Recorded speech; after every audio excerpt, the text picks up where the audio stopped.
हे guys, welcome back once again. So दोस्तों, आज की कहानी जो एक्सप्लेन करने जा रहे हैं उसका नाम है द क्वीन। तो कहानी शुरू होती है 1585 में। ये वो दौर है जब दुनिया के अधिकतर हिस्सों में स्पेन एम्पायर का राज था, पर उनसे कुछ ही पीछे है ब्रिटिश एम्पायर, जो किसी भी समय उनसे आगे निकल सकते हैं। पर यहाँ पर जंग ज़मीन की नहीं बल्कि धर्म की है। इस समय यूरोप के अधिकतर लोग दो हिस्सों में बटे हुए हैं, प्रोटेस्टर और कैथोलिक, जिसमें से ज़्यादातर लोग कैथोलिक लोग हैं। पर ब्रिटेन की क्वीन एलिजाबेथ वन एक प्रोटेस्टर थी, जिसे स्पेन को सख्त नफरत थी। अब कुछ दिनों बाद महल में हजारों की तादाद में क्वीन के चाहने वाले आए थे, जिससे वो मिलने जाती है। वापस आने पर उन्हें पता चलता है कि यूरोप के अधिकतर कैथोलिक लोग चाहते हैं कि आपकी जगह उनकी कज़न क्वीन बने, क्योंकि आप एक प्रोटेस्टर हैं जिन्हें वो पसंद नहीं करते। पर क्वीन कहती है कि ऐसा नहीं है, मैं अपने लोगों को बहुत ही अच्छे से जानती हूँ, वो ऐसा नहीं कर सकते, ज़रूर इसके पीछे किसी की चाल है मुझे हटाने में। अब तभी उनका एक साथी कहता है कि जी हाँ मैम, आपने सही सोचा है, इसके पीछे स्पेन के किंग फिलिप्स का हाथ है, वो नहीं चाहते कि आप क्वीन बने। वहीं दूसरी ओर जस्टिस ऑफ इंग्लैंड नाम की एक ग्रुप ने क्वीन की कज़न मैरी स्टुअर्ट को और स्पेन से हाथ मिला लिया है, क्योंकि मैरी चाहती है कि वो अब इस देश की रानी बने, और उन्हें तो अब एक उम्मीद भी दिख रही है कि जल्दी वो उस ताज को अपने सर पर रखेंगी। अब एक दिन एलिजाबेथ की दोस्त और दासियां एक नाव पर घूम रही थी कि अचानक उनका फ्रांसिस नाम का सलाहकार कहता है, क्वीन आपको अब शादी कर लेना चाहिए ताकि आप अपनी उस गद्दी को सुरक्षित कर सकें, उसका एक वारिस देके, वरना आपकी कज़न इस मौके को आपसे छीन लेगी। उनका तो एक बेटा भी है, पर वो उसकी बातों को अनसुना करती हैं, क्योंकि एलिजाबेथ एक आम इंसान की तरह नहीं जीना चाहती थी। उन्हें कुछ बड़ा करना था जिससे मरने के बाद भी दुनिया उन्हें याद रखे। वहीं दूसरी तरफ स्पेन के जंगलों को काटा जा रहा है ताकि उससे बड़े बड़े जहाज बनाए जा सकें। अब यहाँ एलिजाबेथ से मिलने दूर दूर से लोग आए होते हैं, जिसमें कुछ रिश्ते वाले भी होते हैं। इन सब से वो परेशान हो चुकी थी, उसे कुछ नया चाहिए था। तभी वॉल्टर नाम के आदमी का नाम पुकारा जाता है, जो खुद को एक खोज करता बताता है। वो रानी से कहता है कि मैंने दुनिया के कई कोने देखे हैं जहाँ पे मैंने बहुत कुछ पाया है। मैं सबूत के तौर पर ये दो आदिवासी को भी लेकर आया हूँ, लेकिन अहम बात यह है कि मैंने एक जगह ढूंढी है जिसका नाम है वर्जीनिया, जिसका नाम मैंने आप पर रखा हुआ है द वर्जिन क्वीन, जहाँ पे सोने और तंबाकू की भरमार है। मैं उस जगह को इंग्लैंड के कंट्रोल में लाना चाहता हूँ, वहाँ आपके देश का झंडा लगाना चाहता हूँ, लेकिन इसमें मुझे आपके लोगों की ज़रूरत है। लेकिन ध्यान रखिएगा, इस ज़मीन के ऊपर स्पेन की भी नज़र है। अब एलिजाबेथ कुछ नहीं बोलती, वो बस चुपचाप सुन रही थी। उसे मानो वॉल्टर की आवाज़ से, उसकी कहानियों से प्यार हो गया था। वो उनके लिए तोहफे में एक फल भी लाता है जो रानी को काफ़ी पसंद आता है। अब इसी दौरान हम दूर कहीं इंग्लैंड में स्पेन के कुछ लोगों को देखते हैं जो यहाँ चोरी छुपे रह रहे थे, और उन्हें असल में क्वीन को मारने के लिए भेजा गया था। पर उनके ही ग्रुप में एक जासूस उनसे मिला होता है जो उन्हें धोखा दे रहा था, जिससे ग्रुप लीडर रॉबर्ट सबके सामने ही उसे जान से मार देता है। कुछ देर बाद उसका एक और साथी उससे कहता है कि हमें अब किस बात का इंतज़ार है, क्यों ना मैं रानी को जाके अभी मार दूँ, मुझे बस आपका हुक्म चाहिए। तो रॉबर्ट बोलता है कि सब्र करो, अभी तो हमारे बीच से एक जासूस पकड़ा गया है, हमें सही मौके का इंतज़ार करना होगा। अब उन्हीं लोगों में से दूर खड़ा विलियम सब कुछ सुन रहा होता है, जो जाके फ्रांसिस को सारी बातें बता देता है। वहीं सारे राजाओं से मिलने के बाद जब एलिजाबेथ बैठी है तो उसकी नज़र बस वॉल्टर को ही ढूंढ रही होती है। वो चाहती है कि वो जाकर उससे बात करे, पर वो एक रानी है जिस वजह से वो हार जाती है। पर यहाँ वो एलिजाबेथ सेकंड को उसके पास भेजती है, जिसका नाम होता है बेस, और यहाँ बेस भी वॉल्टर की बातों में खो जाती है। वॉल्टर पूछता है कि क्या रानी मेरी बातों पर यकीन करती है, तो बेस कहती है कि हाँ, बस उन्हें सच बोलते रहना। यहाँ उसकी दीवानी बेस भी हो चुकी थी। अब बात खत्म होने के बाद एलिजाबेथ उससे वॉल्टर के बारे में पूछती है कि आखिर तुमने उससे क्या बात की, तो बेस कहती है कि वो बहुत ही चार्मिंग है, वो सबसे अलग है। एलिजाबेथ उसे रोकते हुए पूछती है कि कहीं तुम उसे पसंद तो नहीं करने लगी, पर वो कुछ जवाब नहीं देती। तो क्वीन कहती है कि उससे कहना कि मैंने उसे याद किया है, मुझसे आकर मिले, मुझे उसकी वो समुद्री कहानियां सुननी है। अब कुछ देर बाद दोनों आमने सामने होते हैं, पर यहाँ पर वॉल्टर बस बोलता रहता और एलिजाबेथ सुनती रहती है। कहानी खत्म होते ही क्वीन को ऐसा लग रहा था कि जैसे मानो उसके सर से ताज का बोझ हल्का हो गया हो।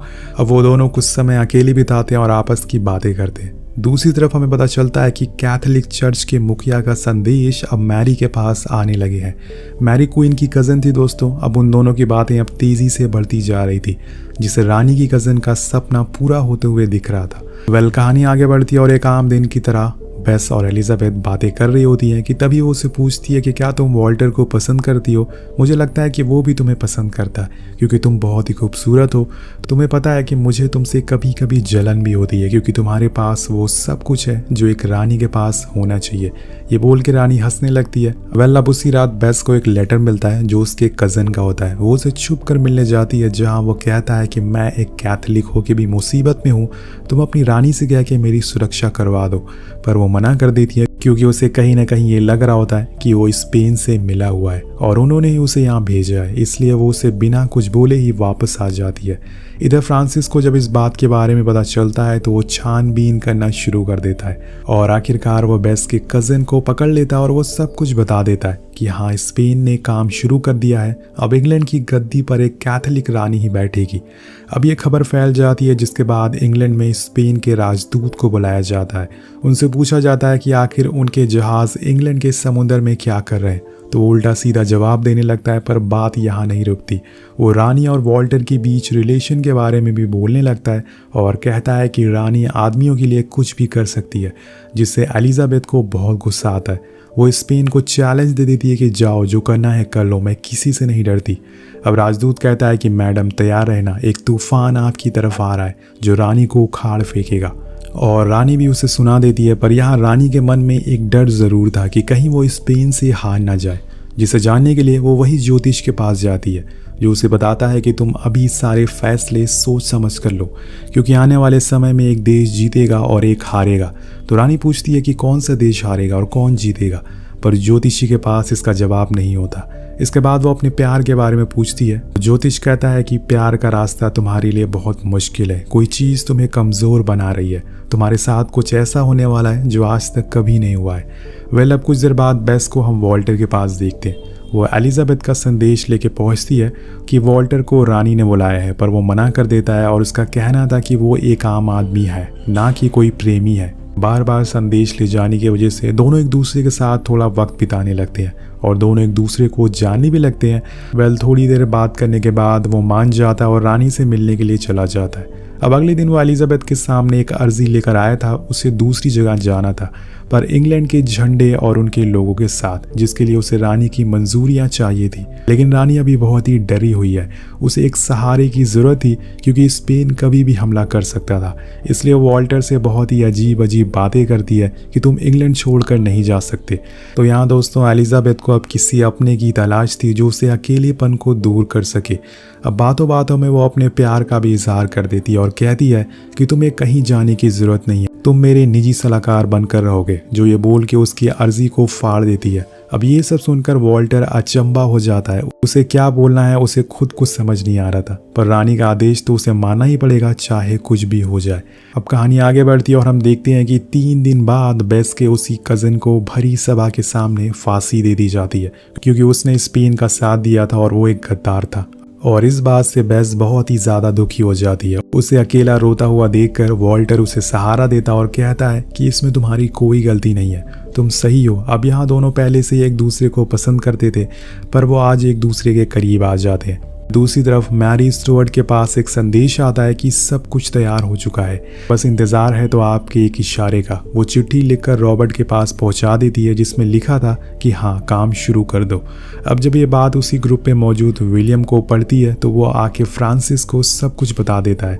नेक्स्ट डे एलिजाबेथ अपने साथियों के साथ शहर के एक चर्च में प्रे कर रही होती है कि तभी एक लड़का भीड़ को काटते हुए चर्च में घुस जाता है और रानी के ऊपर बंदूक तान देता है। लेकिन क्वीन डरती नहीं, वो उसके सामने जाके खड़ी हो जाती है और उस लड़के की आंखों में देखने लगती है।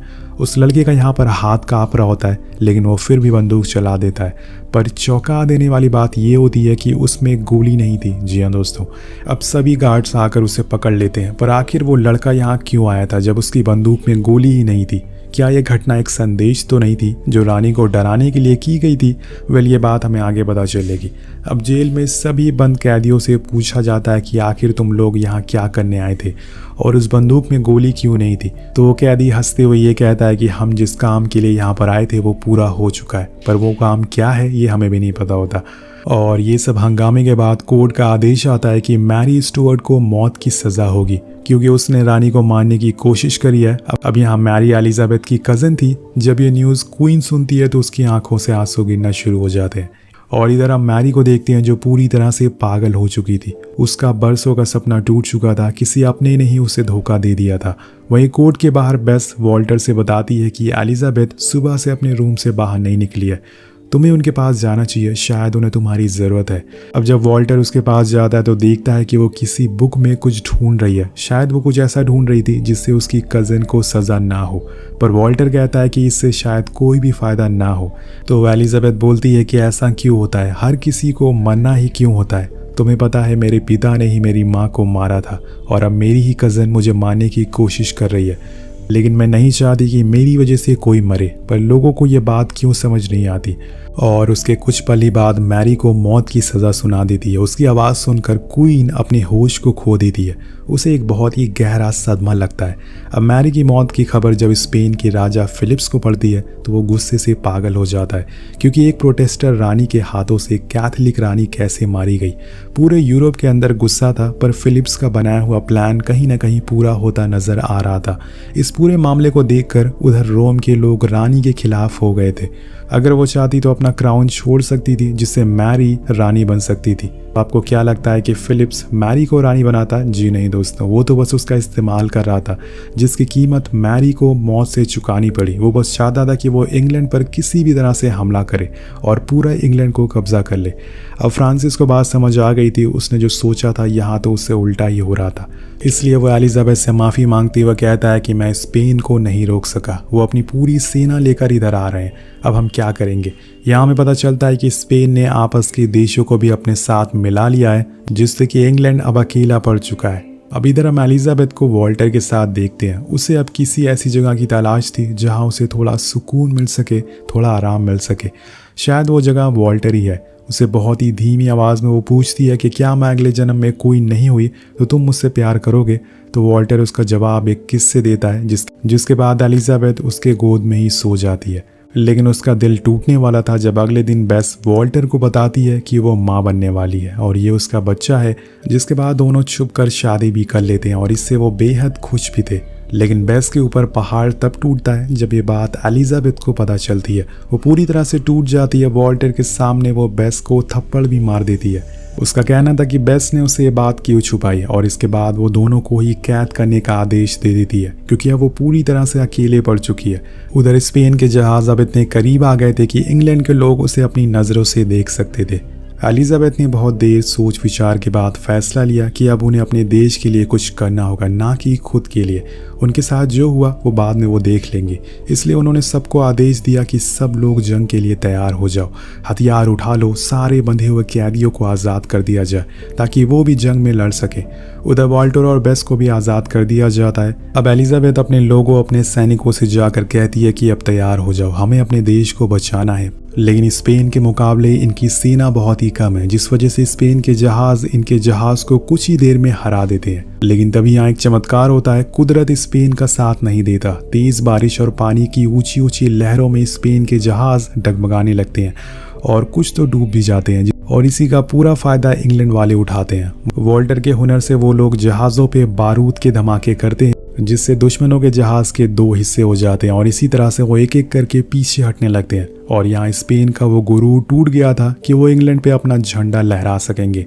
रानी अपने टेंट से बाहर आती है और सभी जहाज़ों को जलते हुए देखती है, और ये नज़ारा देखकर वो एक गहरी सांस लेती है। और उम्र भर जिस कंधों पे इंग्लैंड का बोझ ढोया था वो अब बूढ़ा हो चुका है। इधर फ्रांसिस अपनी आखिरी सांसें ले रहा होता है। उसे रानी से कहा कि अब आपकी जिम्मेदारी है कि इस देश को बेहतर बनाए, जिसके बाद वो अपना दम तोड़ देता है। यहाँ एलिजाबेथ को भी समझ आ गया था कि वो किसी को ज़बरदस्ती प्यार करने पर मजबूर नहीं कर सकती।